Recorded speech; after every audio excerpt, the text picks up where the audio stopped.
Pada masa kesesakan jangan sampai pinjaman online yang menjadi harapan saudara. Pada masa kesesakan jangan sampai judi online yang menjadi sandaran saudara. Biar Tuhan yang menjadi sandaran setiap kita. Dan kalau saudara hidup dengan cara yang demikian, maka damai sejahtera yang daripada Allah akan turun di tengah-tengah kehidupan saudara. Saudara-saudara yang diberkati oleh Tuhan, kemarin saya telah memulai khotbah ini dengan mengatakan bahwa Daud memohon agar Tuhan itu mendengarkan seruannya, khususnya ketika dia ada dalam kesesakan. Dan Alkitab mengatakan bahwa Tuhan itu mendengarkan seruan daripada Raja Daud. Mengetahui bahwa hidup dapat dijalani bersama dengan Tuhan adalah sebuah kelegaan. Kenapa saya katakan demikian? Karena hidup ini penuh dengan kesusahan. Hidup manusia itu penuh dengan tantangan. Hidup manusia itu penuh dengan yang namanya perjuangan. Sehingga kita tidak bisa mengatasi semua tantangan, perjuangan, kesusahan yang ada hanya dengan kemampuan dan kekuatan kita.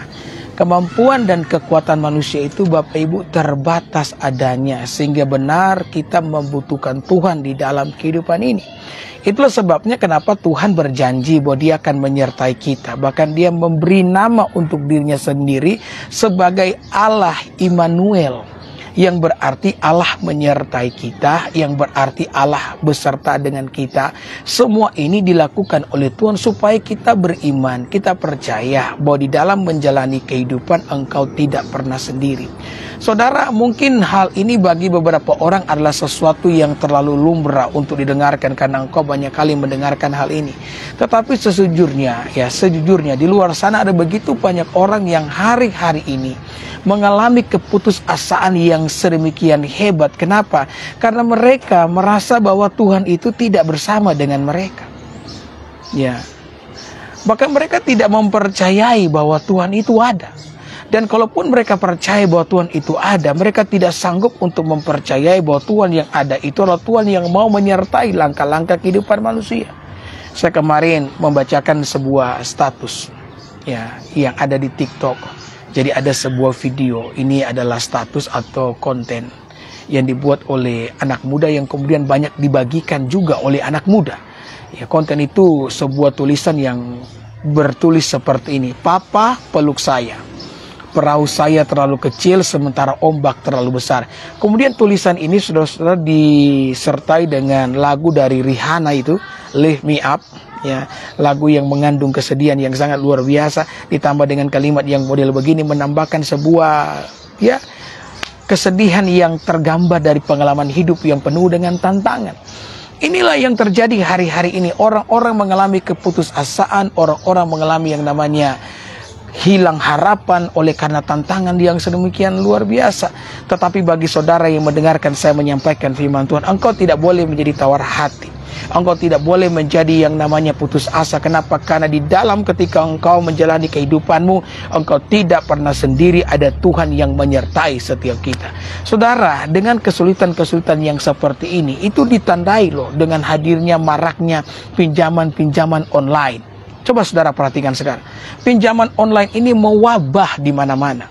Saya ini berdoa biar setiap saudara yang mendengarkan saya menyampaikan firman Tuhan pada hari ini, engkau terhindar dari jeratan pinjaman online. Sekalipun pinjaman online ini telah diawasi oleh OJK.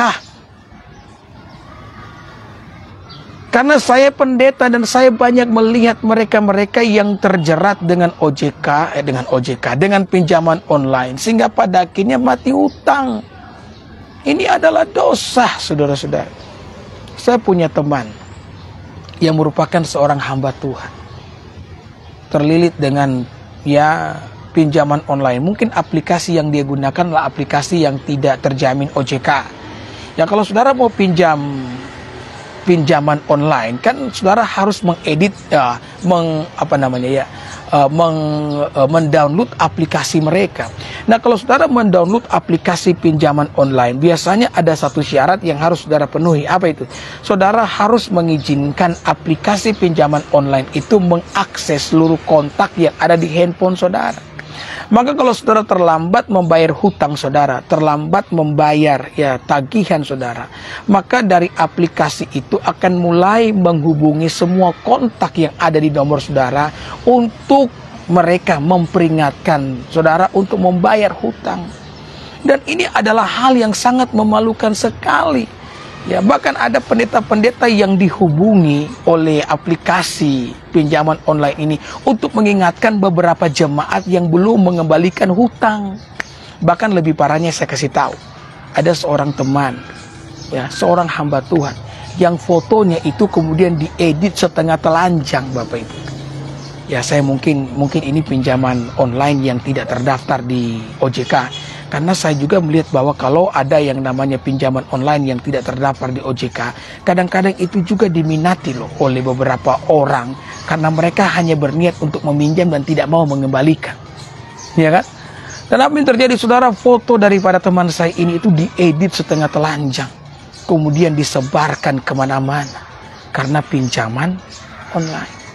Jadi saudara-saudara, sesulit apapun kehidupan yang sementara kita jalani pada hari ini, maka belajarlah berseru kepada Tuhan. Karena sekali lagi, di dalam menjalani hidup yang sulit ini, kita tidak pernah sendiri. Ada Tuhan yang menyertai langkah-langkah kehidupan setiap kita.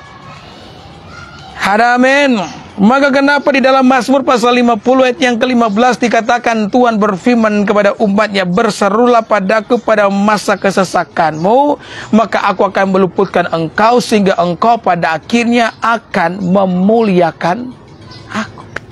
Jadi kalau kita berseru kepada Allah, maka Tuhan akan saudara-saudara meluputkan kita dari kesusahan yang kita alami di dalam kehidupan ini. Amin. Maka berserulah kepada Tuhan. Selain yang namanya pinjaman online, ada juga yang namanya judi online. Ya, judi online ini juga telah mewabah dan merusak banyak sekali orang. Ya, dalam segala lini, bahkan dalam pemerintahan pun terlibat dengan yang namanya judi online. Saudara, sebagai anak Tuhan kita diingatkan sama sekali bahwa judi online ini adalah dosa. Jangankan judi online, judi onsite. Judi onsite saja sudah dosa, apalagi judi online. Maka jangan terlibat dengan hal-hal yang demikian. Saya pernah melihat ada satu keluarga yang hampir hancur. Hampir terjadi yang namanya perceraian. Kenapa? Karena sang istri tidak tahu bahwa selama ini suaminya terlibat dengan judi online. Maka ketika tagihan itu datang membengkak, sang istri kaget, ini uang dipakai untuk apa? Dan akhirnya suami jujur dipakai untuk judi online. Maka saudara-saudara, untung tidak terjadi yang namanya perceraian. Saya perlu menyampaikan ini berulang kali karena ini sudah marak terjadi bahkan di kalangan gereja itu sendiri. Ya. Maka saya berdoa biar setiap saudara yang mendengarkan saya menyampaikan firman Tuhan pada hari ini menangkap maksud daripada firman Tuhan dan engkau melakukannya dalam kehidupan saudara sehingga ada damai sejahtera di tengah-tengah kehidupan setiap kita. Pada masa kesesakan jangan sampai pinjaman online yang menjadi harapan saudara. Pada masa kesesakan jangan sampai judi online yang menjadi sandaran saudara. Biar Tuhan yang menjadi sandaran setiap kita. Dan kalau saudara hidup dengan cara yang demikian, maka damai sejahtera yang daripada Allah akan turun di tengah kehidupan saudara. Yang setuju dengan saya katakan amin. Haleluya. Tuhan pasti memberkati orang-orang yang menggantungkan diri kepada Tuhan.